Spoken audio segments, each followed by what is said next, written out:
The Great British Pub. Oh, you work tomorrow night, eh? Our neighbourhood's living room, where victories are toasted, friendships flourish, and the world is put to rights over a pint of the usual. They got it up on the wall there. But since the turn of the millennium, the UK has lost over a quarter of its pubs. That's nearly 14,000 that have called last orders forever. I'm Tom Kerridge, and last year I set off around Britain to uncover why so many of our pubs are failing. We've sacrificed our relationship for this pub. I wanted to lift the lid on an industry I know and love. They make money when people fail, driving out some of the best publicans in this country. And try to save any more pubs from going to the wall. We have to work out a way where we can make a profit in this business. Back in 2005, I rescued the Hand and Flowers in Marlow and transformed it into the first 2 Michelin star pub in the world. I've since opened 2 more innovative ventures. The latest are Butcher Shop by day and Pub by night. As the proud landlord of these 3 pubs, it pains me to see the plight of our industry. So far, I've been fighting the cause for Amy and Ian's Cornish Free House. We take £75 a week each. It's not great. No, it's not great. A lively music pub in Stroud run by tenants Lotty and Miles. What do you want to do, give it away and earn nothing? And an inner-city neighbourhood pub leased by Lana and Greg. Is it a Jamaican pub? No, and I don't like that. Now I'm adding another pub to the list. This is probably coming now as a really harsh reality in a bid to secure its long-term future. But none of us could ever have imagined the crisis that lay ahead. This could be the last night that this pub trades, ever. This is our story. I opened this when I was 31 years old. I honestly don't know if I have the energy to do it all again.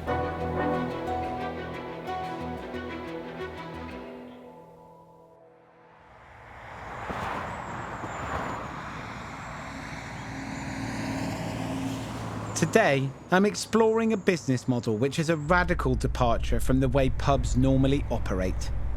In this popular Scottish tourist area near Loch Lomond is a pub entirely owned and run by its locals. I want to see if this is a viable way of saving vulnerable pubs. I've heard about community-owned pubs, but I've never really had any experience with them. I mean, the community buys the pub to help save it and keep it that beating heart of the community of wherever it is. And the Black Bull has only been open for a couple of months, so it's quite early doors. It'll be finding its feet.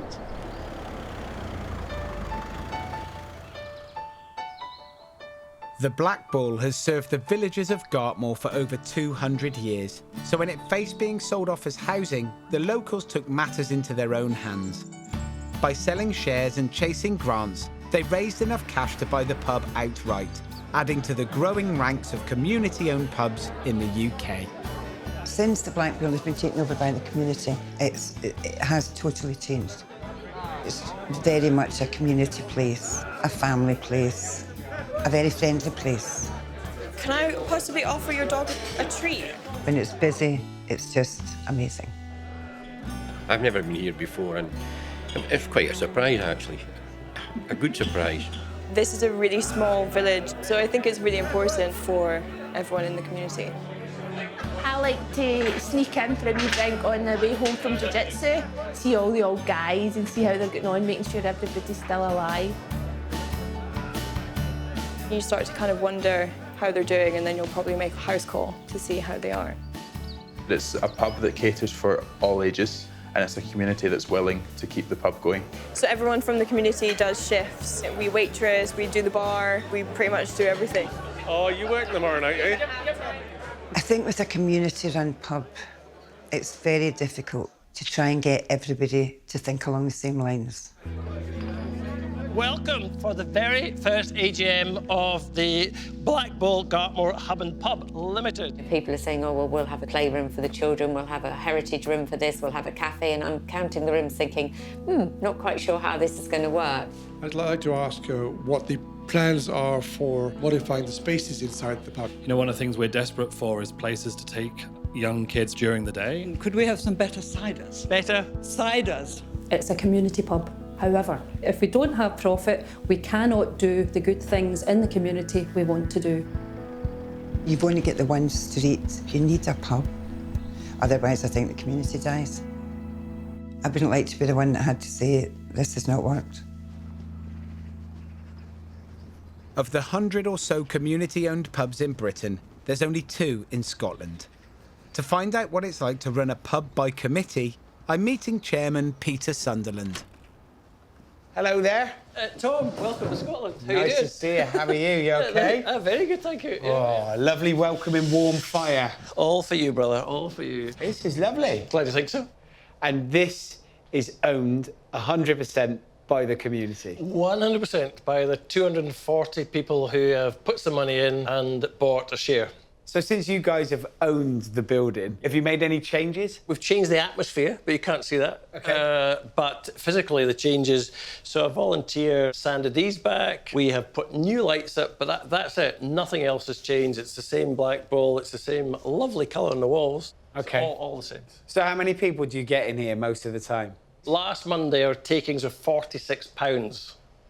£46? Yes, last Okay. Monday. Okay, and what was Saturday last was night? 800. Okay, all right. So it varies. It goes Hugely. up to the weekend. It Yeah. goes so this is the heart and soul of the pub. Yep. What about the rest of the space? Any chance of showing us around? Come on, in, I'll have a look. So head on down the corridor. From the front bar, a dark corridor leads past the kitchen to a cavernous restaurant. Restaurant. All right. Gets used a lot?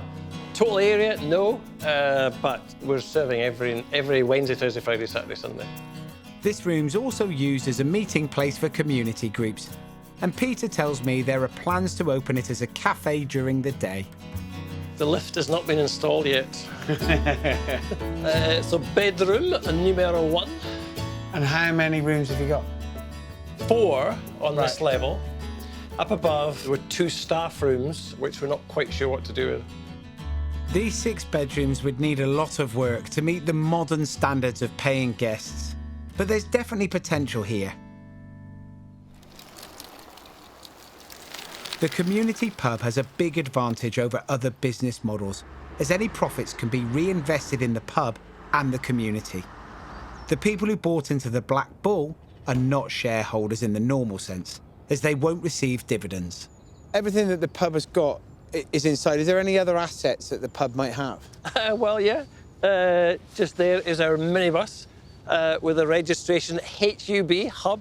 With zero tolerance drink driving laws in Scotland, the minibus means every customer can enjoy a drink. Particularly in the summer, there's 2 or 3 big campsites, so we'll do a pick-up and a drop-off. That's almost a full-time job driving that. Yeah, it is, yeah. And the pub isn't the only community-owned space in Gartmore. This is the village shop. This is the village shop. So this is the only shop in the village? Only shop in the village. Just over 22 years ago, it was closing, and the village galvanised themselves, and they bought the shop. Gartmore is certainly a tight-knit community. These local heroes, known as Bull Believers, raised almost £260,000 to buy the bull, and now volunteer to staff it. Let me change these. The only full-time paid member of staff is the chef, Johnny, who works 5 days a week. Hello. How are you? I'm good, thank you so much, Chef. I'm very Nice good, to see you. thank you as well. Very pleased as well, Chef. All right, what do you need doing? Are you? Hired through an agency, Johnny's on a temporary agreement until a permanent replacement is found. It was quite funny when I arrived here. Yeah. It was actually 5 days after they bought the place. Right, okay, you were in that quickly? Yes. 5 days after they bought it? Yes, yes. And how many people do you normally do? How many guests do you normally have coming through the door? The most that I did was 44. The less that I did was 6. Okay, so every day you do someone. There's never days where it's 0. There has been not a single day. And how was it when you did the 44? It's like organized chaos, because you're like some starters, some of that, and then you end up with some of the pans, you know, there, you kind of need them for the next thing, and then you're there, and then... So you're washing up. Nobody came in to help you when it was 44? Not really. Being on a voluntary basis as well, sometimes it's hard for me to tell them because I'm like, I'm paid. So you come from a professional background. Yes. And yes. they're joining in a profession. Yes. But maybe yes. making it feel like a hobby. Yes. Would it work better if they weren't volunteers and they were paid? Yes. I think that there would have been quite a few things then that I could have told them. Maybe I'm wrong. Chefs are always right. You're the chef. Thank you so much, Chef. To bridge the gap between passion project and business, most community-owned pubs employ a manager or bring in tenant landlords to independently run the day-to-day. In fact, the Bull is almost alone in being run by committee and being so dependent on its volunteers.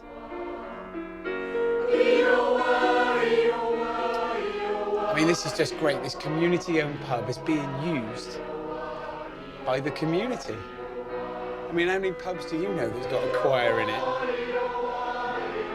And a pretty good one at that. This place is all about the people, but like any other pub, there are limited funds in the coffers, so it needs to be about the business too. My dilemma is how to look to the future without ruining the community spirit.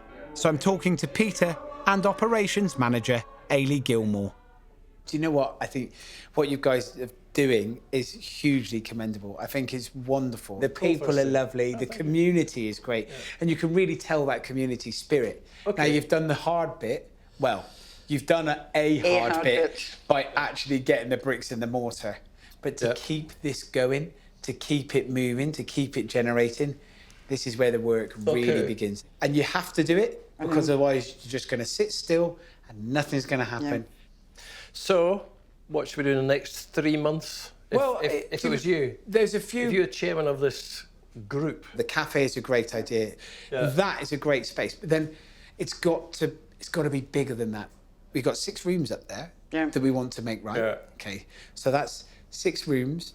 Yeah. So you're setting the cafe up from 7:30 to get it ready to do 6 rooms worth of breakfasts. Yeah.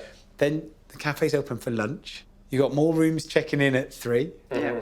Then you've got the bar opening that's running through till midnight, as well as trying to do food. Now, from that, we go, OK, we now need 3, 4, 5 staff. Wow. Are you reasonably confident that we can generate the turnover to support that staffing? You have a great foundation for it. If you don't give yourself that opportunity, it's going to sit here and it will implode. Because it will be the same 20 people that are working in here, that are drinking in here, and it will slowly tighten and tighten and tighten. And we won't manage to fix the roof. And exactly, we have to look outwards. Yeah. And I am 100% willing to help you, wanting to help you. Oh, thank you. That's great. Oh, you've been very generous. To the point that I would very much like to buy in and buy some shares. Oh! That's lovely. Deal's done. Deal's done? Is that deal done? Yes. OK. I've only invested a small sum, but now I'm an official Bull believer. If we can get the Black Bull's infrastructure right, it might be a blueprint for other threatened pubs to follow. But if we can't, it's only a matter of time before the village is left with no pub at all.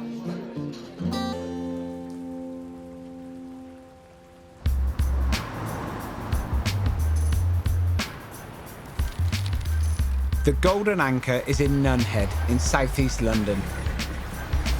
Landlady Lana took on the lease of this spacious neighbourhood local 22 years ago, creating a thriving multicultural pub with good food and lively music. Nowadays, the music helps fill the back bar a couple of nights a week. But the rest of the time, the pub is practically empty. On a good night, when the music's going, if it's busy, it just feels awesome. There's no feeling like it. But it's too quiet too much of the time. In a bid to attract more customers, Lana's been following my advice. She's moved her domino-playing regulars to the back bar and ordered a new range of craft beers for the front bar. Last time I was here, the open house event was a success. Very well, and you? Nice to see you. Now I want to capitalise on that market research. So you've reclaimed this space, this lovely kind of the front of your pub. Now, before, the Domino's players were in here. Now you've moved them to the back. How's that gone down? Not as well as I'd hoped. Right. I would have hoped that they would have understood that we need this space. We need a business that's vibrant and running, you know, like at a profit. And they haven't been very kind about it. Okay, so they've put up a few barriers, but you're happy with the change that you've made? I am delighted. Right, okay. And I'm not going back either. Okay, yeah. So this is a bit of a standoff? Not really, because I want them to stay and I want them to enjoy themselves. But if they don't, I thank them for the time that they've been here. And I give thanks for the new people that are going to come in. Great, okay. Now listen, the last time I was here, we handed out some questionnaires for that open evening. Do you want to know what they thought of here? Definitely, yeah. Welcoming, lovely boozer. Stark. It's got a locals vibe, has potential. I think it's a bit bleak and brightly lit. What do you make of that? Well, interestingly enough, I like it bright. I think, oh, they can see the pub when they're passing. But apparently I'm the only one. It's clear to me that more changes are needed to pull in new punters, but Lana needs convincing. Only a mile up the road, I've found just the fella to inspire her. If you look at pubs and where they're situated, there's always like housing around them. You know, it just seems like this meeting point. I thought, actually, no, pubs are really what these communities need. Pubs that actually open the door to them and say, come in. Claire Mogbenaya took on the lease of the Prince of Peckham 3.5 years ago. It's a community focal point offering Caribbean fusion food, great cocktails and lively music. We're trying to make sure that the people that come in here have a great time, stay, remain and come back again. So ever been to the Prince of Peckham? No, not before. No. All right. Well, this is it. Looks really lovely. So I want you to see these guys as a little bit of competition. Look at all the touch points that they get right. Absorb it, pinch them, steal them. Right, okay. All right? Hello. Nice to meet you. Same here, Lana. Okay. The pub sector as a whole might be struggling, but Clem has created a winning formula here. This is Lana. Lana's got a pub round the corner. Golden Anchor? I've been. So do you remember what this was like before Clem owned it? Yes. Didn't come in here, but it definitely wasn't nothing like this. For obvious reasons. I didn't come in here either. Oh, right. Because you know what I mean? It wasn't that sort of pub. What sort of pub was it? It was very much a working class, predominantly white Irish pub. So they just never ever felt like I was welcome. What have you had to do then to try and make that over the last 3 years of your ownership, to turn that into a space that makes everybody feel welcome? You see on the wall as you come in, it says "Welcome to Peckham." I'm Nigerian born, but I've been here since 1986, and I've seen Peckham change. And I wanted a pub that was about Peckham, not just for black people, but for like everyone. And everyone should be able to coexist, and everyone should feel equally as loved and as valued, as important as the next person sitting next to them by the bar. I mean, but little things like lighting, music. I have the thing in my head: if you can leave your front room and spend more time in a pub than your front room, you've created that real home from home environment. Every time I look at him, it's because this is what he's mentioned, and very, very recently. So it's like, okay, yeah. From a business sense of view, like pure numbers, it's about spend per head.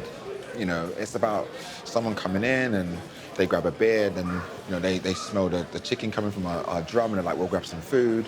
Then after food, the music kind of changes, the lights are down, or I grab a cocktail. Next thing you know, it's like 9:30, the DJ's on, and a shot, and all of a sudden, 2 o'clock, and you're leaving the pub. You spend like 6 hours in there. Come on, let's have something to eat. Let's grab some food. Come on in. Great, thank you. Competition to attract punters, especially younger ones, has intensified in recent years. Supermarkets selling bargain booze for as little as a fifth of pub prices, food delivery services, and home entertainment all mean that for many, staying in is the new going out. To fight back, pubs are having to offer more and widen their appeal. So you can see similarities here between this menu and yours, but could it be tweaked to sit in a market space like this? It would have to be tweaked, yeah. And quite frankly, our niche is far too small. Yeah, it's very too. Yeah. I mean, when I ate there, it was great. The food was lovely, but you got chicken feet in this. You do chicken foot soup? I'd come for chicken foot soup. I would I was thinking, yo, listen, that's what I'm talking about. What I like as a Nigerian-born black man, like, I do that all day. But in a pub, in an environment like this, precisely, you know, you're really just trying to deliver food where people can come, eat. Doesn't matter what colour you are. Doesn't matter how old you are. Doesn't matter what background you're from. Sometimes I think maybe I've just got tired.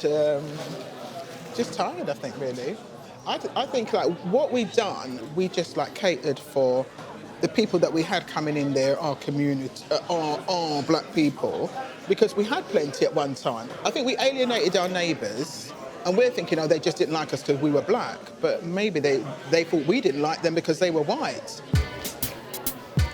Now I'm inspired. Look, I'm not jumping up and, you know, like, but I do feel inspired. The big picture here for me is that you've been in that pub for 20 years. Clem's been in this one for free. What's going to bring people through the door for you now? It's the change of ambience, the atmosphere, the lighting. It's like the pub industry has moved on another 20 years from when you first entered it, and it's kind of, you've got to play a massive game of catch-up. I honestly, and please don't take it in a patronising way, like, you need to see that your pub really is a jewel in none head's crown.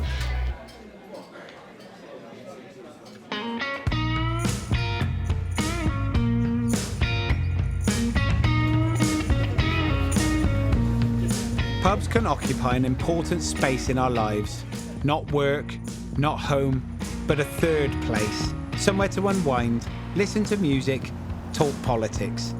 The Prince Albert in Robborough, Stroud, has seen a fair few political debates over the years. Is on course for a very solid majority. But it's best known for live music.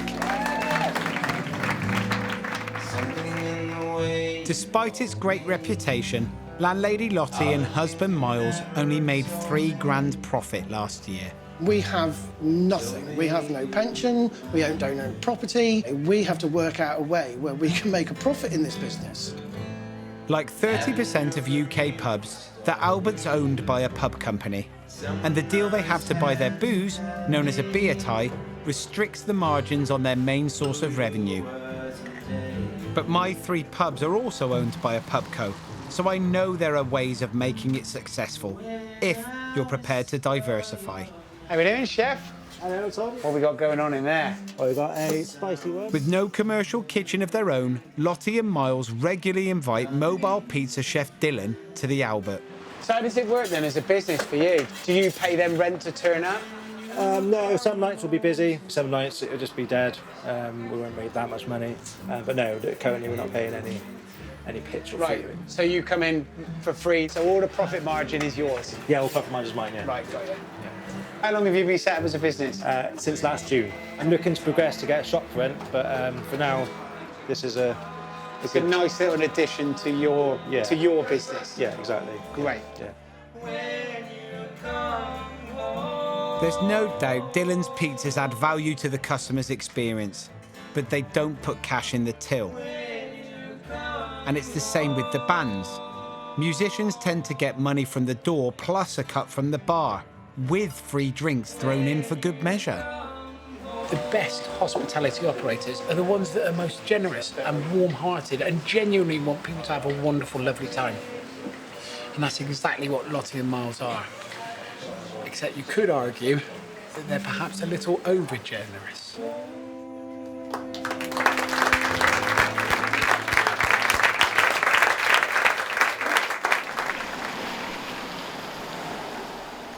These guys are never going to be hard-nosed business people, but they have to be more commercially minded to have any chance of keeping the Albert open in the long run. The gigs nights, I mean, I was here for that one, it was... So that was a ticketed event? Yeah. I think we've got contracts with bands already that we have to honour. Yes. So we'll charge a couple of quid on the door and pass the hat round. I'm struggling with the fact that once we do that, that we're going to ask them twice for money. So, but I'll just pay to get in. Well, it's 2 different things, isn't it? Mm-hmm. Yeah. Now, here's my thing for that, right? You start calling it the tips jar. That then is a gratuity on top of what they've already paid. Do you know what the pleasing thing is? That it's like you in particular, Miles, sound much more willing to give something a go. You know, the fact that you're questioning it and moving it forward is brilliant.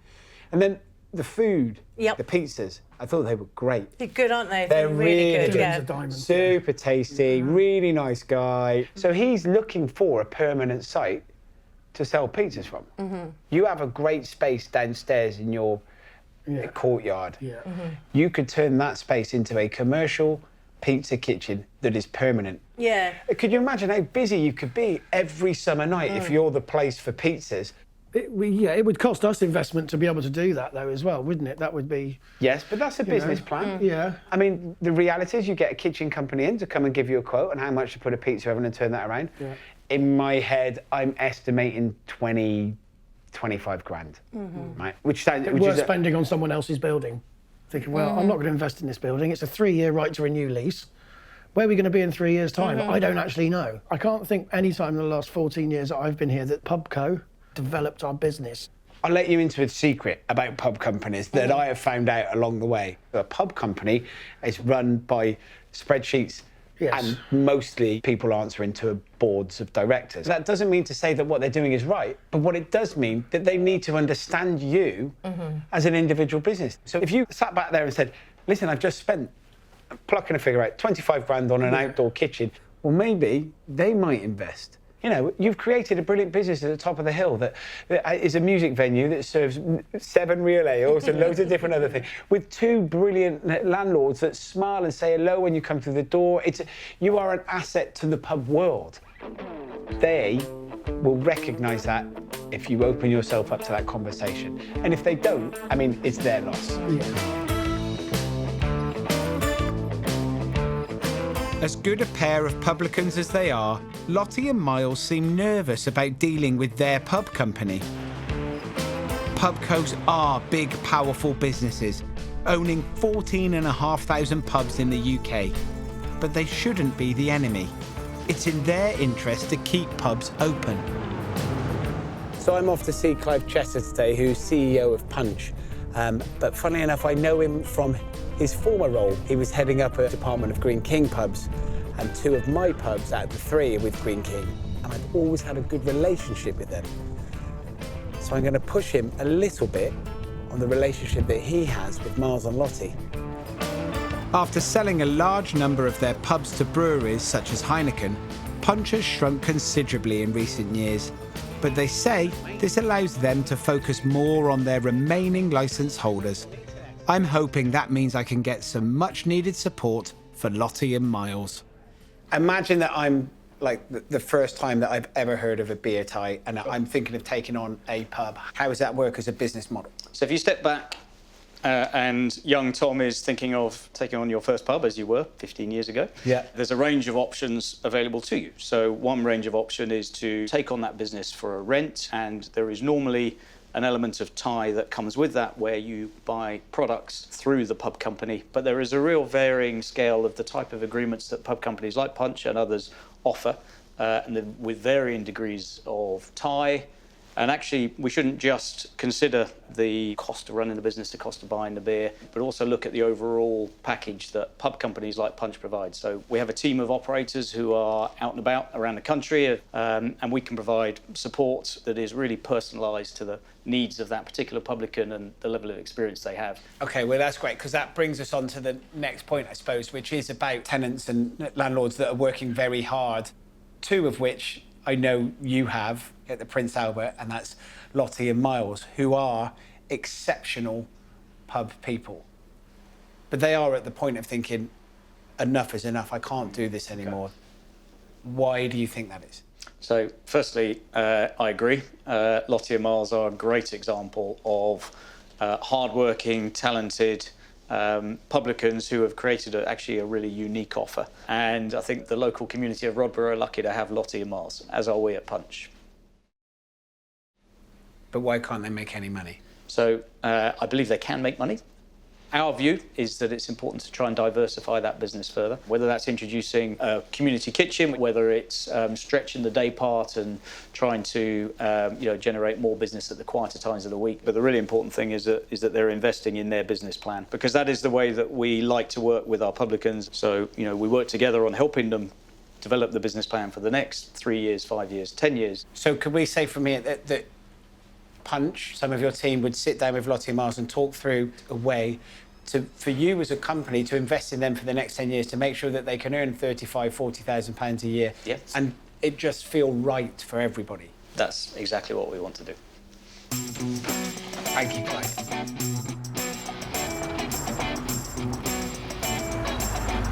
From meeting Clive, the biggest thing that I'm interested in today is actually the support that Punch are willing to give, the behind the scenes, the business help. They sound open to the idea of investing to diversify the business, which is good news. But I worry that Lottie and Miles will continue to struggle without some kind of concession on the beer tie.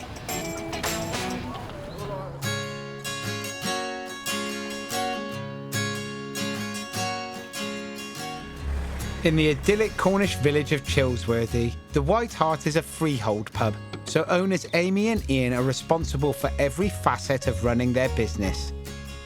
I've run out of waitress pads, so let's go with sticky notes for a minute. Okay. Don't drop it, Ian. Don't drop it. But like landlords in rural pubs across the UK, no matter how hard they cook, clean, mend and pour, they struggle to pull in enough customers to make ends meet. Don't panic. The work-life balance thing is definitely not being achieved at the minute. It's the constant barrage of everyone wanting you. And that's before you even open the pub and have to speak to the general public. To attract more revenue from tourists, I've encouraged Amy and Ian to make major structural changes, extending the front bar to take in their stunning surroundings. If you had to sit here and look out for the view, it'd be wonderful. They've done a lot of work. But now I want to turn to an often overlooked aspect of running a pub: efficiency. With structural work on the bar in full flow, the cramped and dated kitchen is shut. I want to convince Amy and Ian now's the time to make badly needed improvements before they completely burn out. All right, mate, how are we getting on? We're getting on okay. Come on in. Now, Amy was talking about she was going to do some work in this kitchen. What was the plans of work that you were going to do? In the ideal situation... We'd knock this down. This wall will come out. But I can't knock another wall down. No.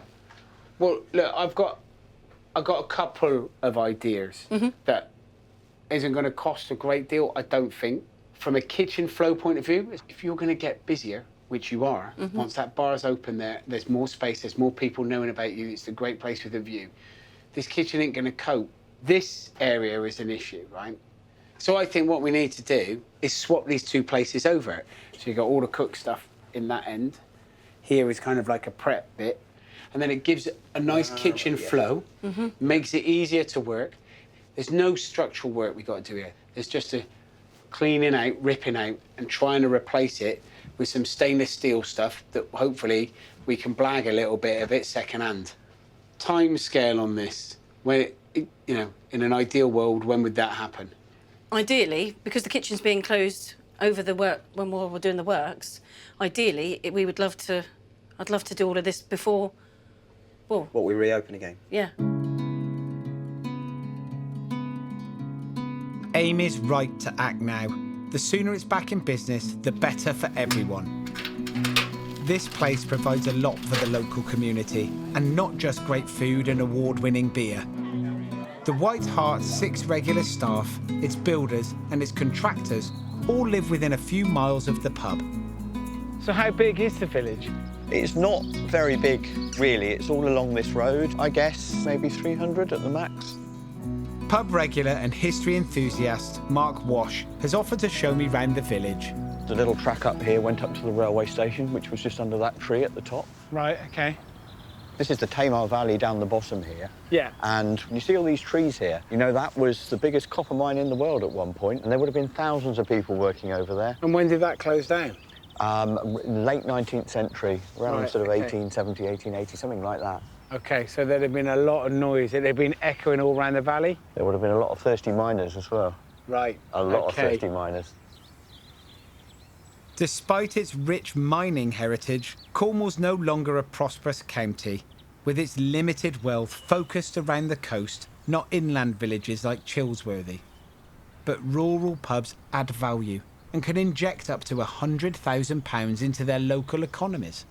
And the positive impact of the White Hart isn't just financial. Okay. The pub raises thousands for charity, and as a former healthcare professional, Amy's used funds to buy a community defibrillator. And with no shop in the village, the couple recently opened one in the pub. I think it could be better stocked, but for now, it provides locals with everyday essentials. So this really is the only place left in the village that works for the community. It is. There's nowhere else. If you want to have an event or have a meeting for a club or just come down for a drink and a chatter, this is it. Well, I suppose I owe you a pint. Oh, thank you very much. I wouldn't say no. So many pubs across the UK have been lost simply because the bricks and mortar are worth more when converted into housing. But communities pay a high price when they're gone. In Chilsworthy, there'd be nowhere to celebrate the biggest date in the Cornish calendar. You look great. Oh, thank you. Mary! It's St Piran's night. The new bar's not quite finished, but hopefully that won't dampen the atmosphere. Ewan, did you brush your hair tonight? The local choir are in to lead the traditional sing-along. It's looking like it's going to get quite busy, isn't it? So it's going to be good fun. It's warming up, definitely. It's our little loco. Since Ian and Amy have been here, it's had a really good vibe. She lets the premise be used as a general sort of community resource, really. So, yeah, it's really, really good, and we're lucky. This is St Piran's night. Let's hope I don't burn the pasties, the roast potatoes, and let's hope they can sing great. Everyone's going to sing great. They will, because it's Cornwall, and we've all got voices of angels in Cornwall. At 9 o'clock, people all around Cornwall sing the county's anthem, Trelawney. It's known as a Cornish shout. They fixed the where when and shall Trelawney die.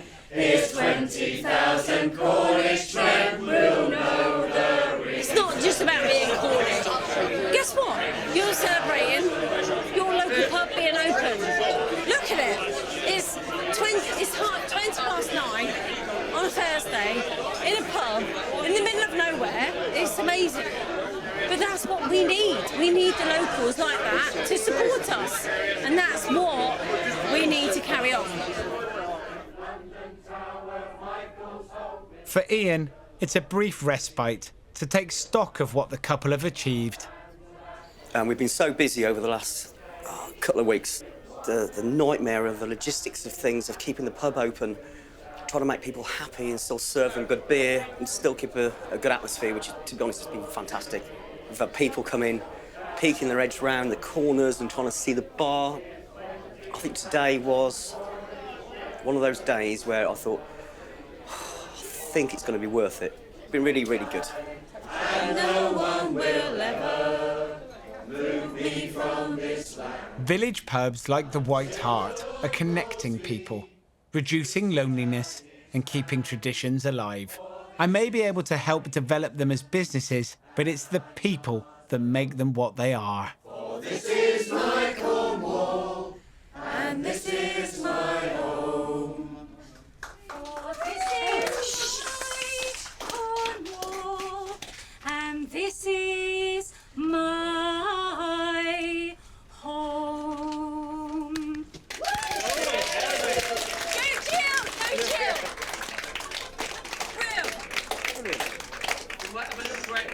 Yeah, break. Please, have a drink. Pasties. Oh, fuck, pasties.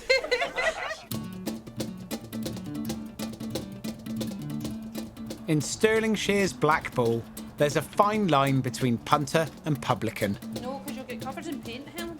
Since my last visit, volunteers have begun to tackle some of the long overdue decorating work.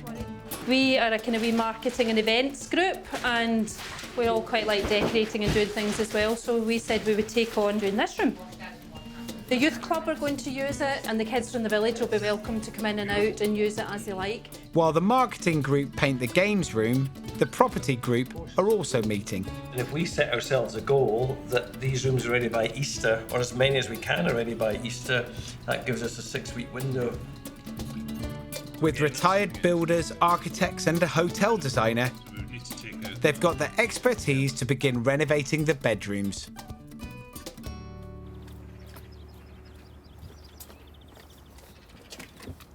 Every day, a dedicated group of volunteers tackle the endless list of jobs it takes to keep a pub running. And the responsibility for making sure there's a volunteer for every job falls on Ailey's shoulders. Hello there, mate. Hi. What are you up to? I'm up to trying to sort out a rota.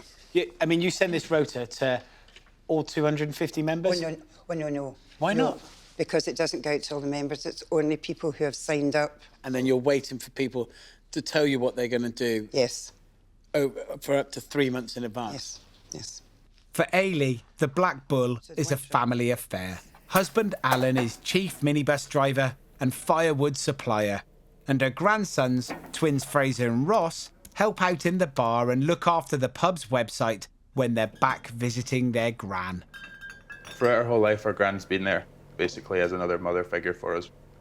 I mean, she does get a little bit stuck into the pub sometimes, a bit too much, but that's just the way she is. Like, when she starts something, she wants to finish it and do it properly, so. Loves having a project, so this came along at the perfect time. So the one problem I've got... For the last 2 decades, Ailey's been responsible for caring for others.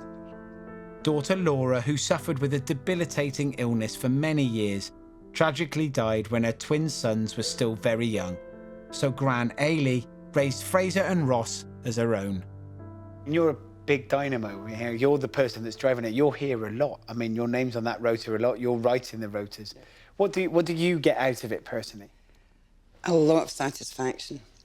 The boys have loved it. That's why they get involved. They've been here since they were little tots. So on a personal level, it really means a lot to me that this place stays. But also, now that the boys are doing their own thing, you know, I've gone from nursing somebody for 15 years, bringing up 2 kids, doing the school runs, etc. And then it's all gone, and you think, what will I do now?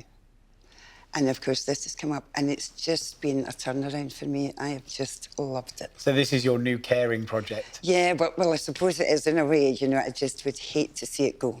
Yeah. Well, it's not going. So, you've got it. Yep. Just got to make it work. I know that. But you're doing it. You're the beating heart of this. Well, I hope we can...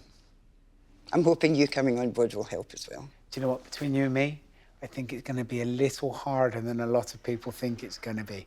I think it's going to be hard, but I think it's worth it. Good. Absolutely think it's worth it. I'm glad you think it is, because it is. Ailey is an inspiring example of the drive and enthusiasm the volunteers are bringing to this enterprise. But there's a potential vulnerability here too. I think after 6 months or a year, I think people get a bit browned off with being on call free of charge, particularly the youngsters. We need to get the people who are helping to pace themselves. I mean, there are people in the community who are looking genuinely tired because of the amount of work they're doing here, and that's not sustainable. Known as volunteer fatigue, most community-owned pubs guard against this pitfall by recruiting a core of paid professionals. Well, if you can come just now, we'll see you in 10 minutes. Today, Peter and head of HR, Janice, are interviewing for a general manager. All right, cheers, bye. But the candidate is late. You seriously recruit him after that? I mean, he's not even bothered turning up. Recruitment in the hospitality industry is a tricky business. There's a UK-wide shortage of good hospitality staff, with many pubs and hotels reporting difficulties recruiting. What experience have you actually had of training staff? Out of 51 applications to the Bull, only 3 candidates have taken up the offer of an interview. It's an employees market, which is coming as a shock to Peter and Janice. So, guys, what do we think? Well, I did manage to put his lateness and out of the window, so that was fine. I missed the beginning, right at the beginning. Did he give a reason? He said on the phone that he got caught up and he was really sorry he'd not realised the time. But he did not repeat the apology. But that said, yeah, I mean, I think he sounds like he works hard, delivers hard. Whether he is suited to this environment, not sure. Guys, I have to point out, this is probably coming now as a really harsh reality and a strong learning curve of this industry. There are so many facets to this job. It's huge. You have to be hospitality-led. You have to be a human. You have to look after people. You have to have a caring heart and a soul. You have to change beds. You have to do... This is a massive thing here.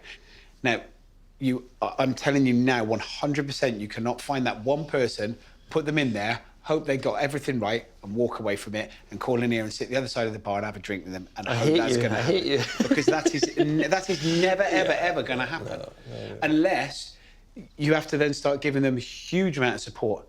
Your skill set that each of you bring to this, you are now that support system. And you are an amazing bunch of people that have taken this on and are making it amazing. This isn't a game for people to play around with. The realities of the survival of this place is the fact that it has to be run professionally by people that tick all those boxes. Right. But it is magic when there's a team of people that make it work together.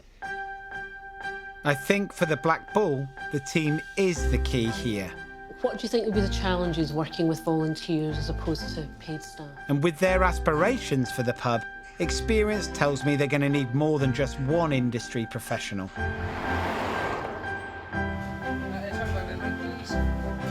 I opened my first pub, The Hand and Flowers, with my wife Beth in 2005. It may be a Michelin star success today, but back then it was a real struggle. We started with just 2 members of staff and paid ourselves only £150 a week. Now, across my various hospitality businesses, I employ 260 staff and a regular team of specialists for setting up new sites and refurbishments. Interior designer Eve Cullen-Corns has used her creative flair to transform the look of all my pubs. Need a hand, mate? Yeah. She's also my sister-in-law. So these, perhaps you need to do this, Tom. You want me to hold it? I've asked her to help Lana create that home-from-home vibe at the Golden Anchor. You just get a load of blokes to stand here, that's what it is. So they become customers and lampshades. I'm looking for a light grey. Warm grey. A warm grey, yes, that word. These are all welcoming tones. If you look at the bottom, that pulls it through. The dark grey that's on the wood panelling at the bottom, you keep that. Yeah. And then it's what goes above the next layer up. Yeah. So you can see where they are warm, there's a contrast to that being quite hard and dark. Lana seems to be embracing my suggestions. With just £1,500 of savings to get the work completed, she and her partner Greg are getting stuck into the renovation work. The walls are being done now. So we've got undercoat, plastering, quite a lot of work, not quite a lot of work's been going on. And we're sanding away. This bar's closed Monday to Thursday, and then we sort out and tidy up and get it ready for the weekend opening. But the big bar, which we're fortunate to have, is opened all the time. Back at the White Hart, I've asked another of my regular contractors to lend a hand. Hi, Tom. Mate, you all right? Yeah, lovely. Jason Ball designed and fitted all my professional kitchens, and I've asked him to come up with a plan for the White Harts. What do you make of it? All right? Yeah, it's different. It's different. It's small, isn't it? It's compact. No, but it could definitely work. So obviously, as you know, we've got to keep these costs down to a minimum. So it is all right with a bit of second-hand kit, is it? Not a problem. The beauty of it as well is Ian's going to bring a new waste in for us, so we're going to connect, and then we can just get in here and out in a day, and we're not going to cause too much of a problem here. You get it in and out in a day? Yeah. Brilliant. Bright and early and out lasting at night. Absolutely. As long as Amy feeds you, keeps you with tea, I was just going to say. With the kitchen out of action and all their resources ploughed into the pub, Stay at the floor. there are few home comforts for Amy and Ian. So we've got tons of boxes. There's nowhere else for them to go, you see. We're running out of space. So this is where we're eating at the moment. It's really not ideal. It's awful. Fortunately for them, their regulars have come to their aid. Debbie's lent us her oven and hob. Trevor's partner, Jan, made us, she made us beef stew. And that's just basically what it's all about, really. It's a community. And, yeah, I literally said, can someone feed me, please, for the week? Because feed us for a week or two, because We have limited kitchen resources, and it's just brilliant. Yeah, it just makes it a little bit bearable, more bearable, really.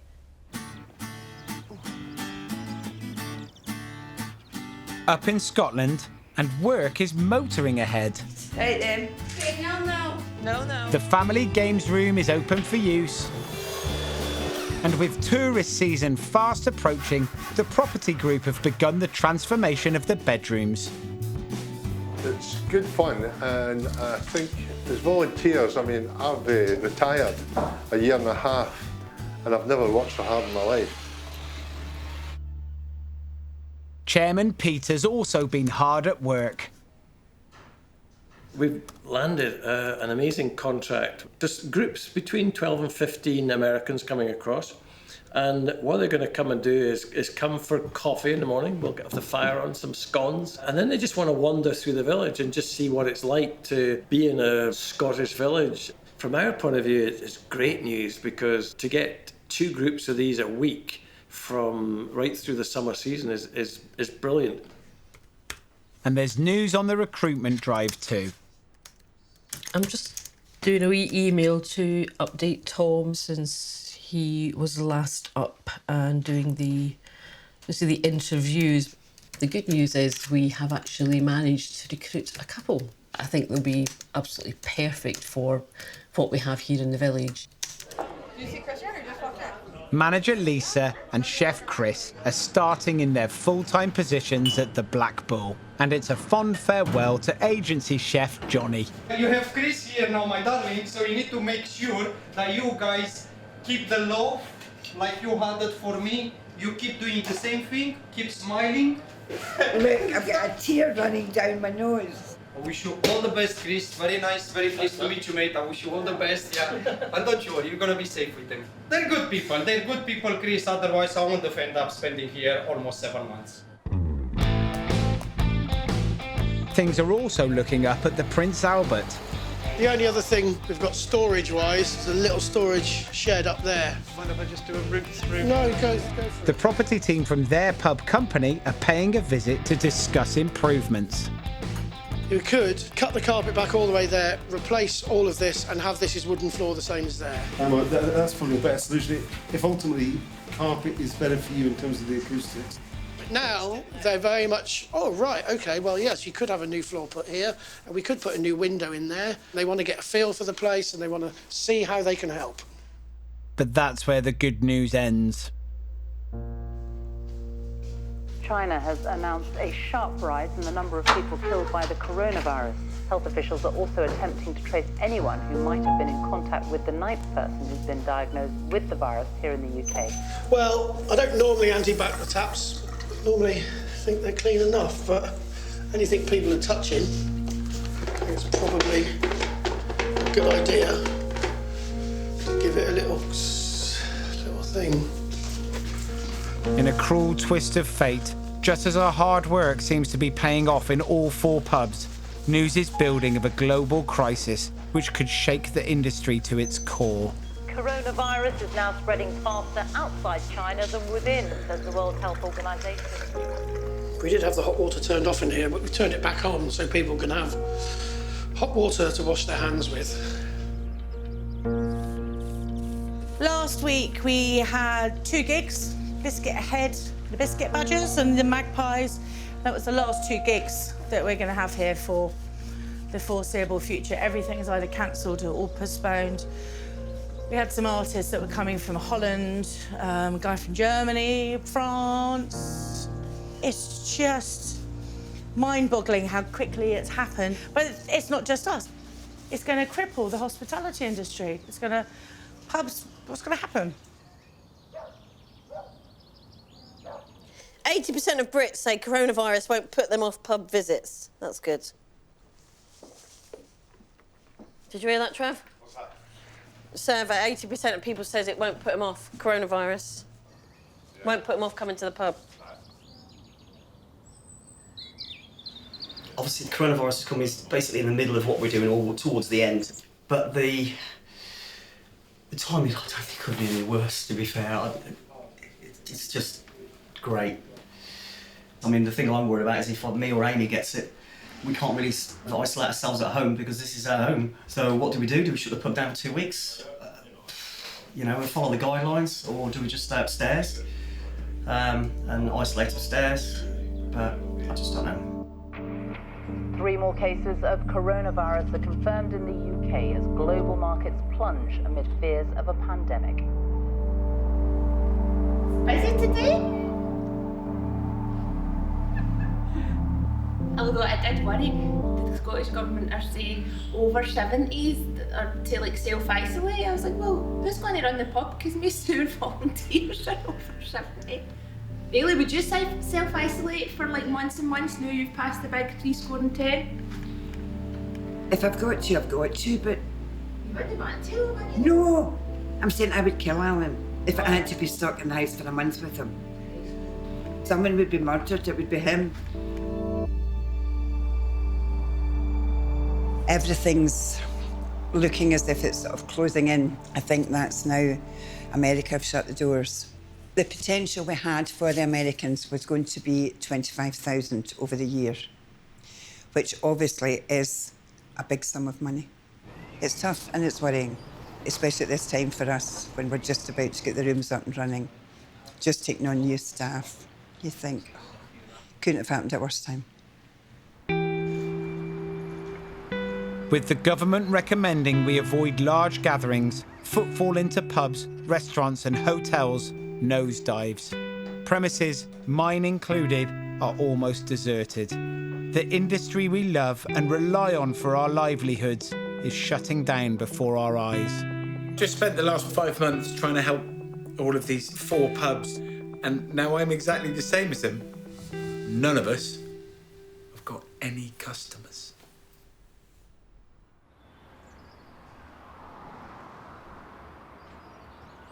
Dear Sir or Madam, the coronavirus has brought significant challenges to many small businesses across the world. Over the past weeks, the Golden Anchor in particular has seen our customer numbers fall to levels of 1 person in a day or none. As you are no doubt aware, the government's latest advice suggests that the public avoids pubs, clubs and restaurants. So ask if you will please bear with us during this difficult period. Thanking you in advance.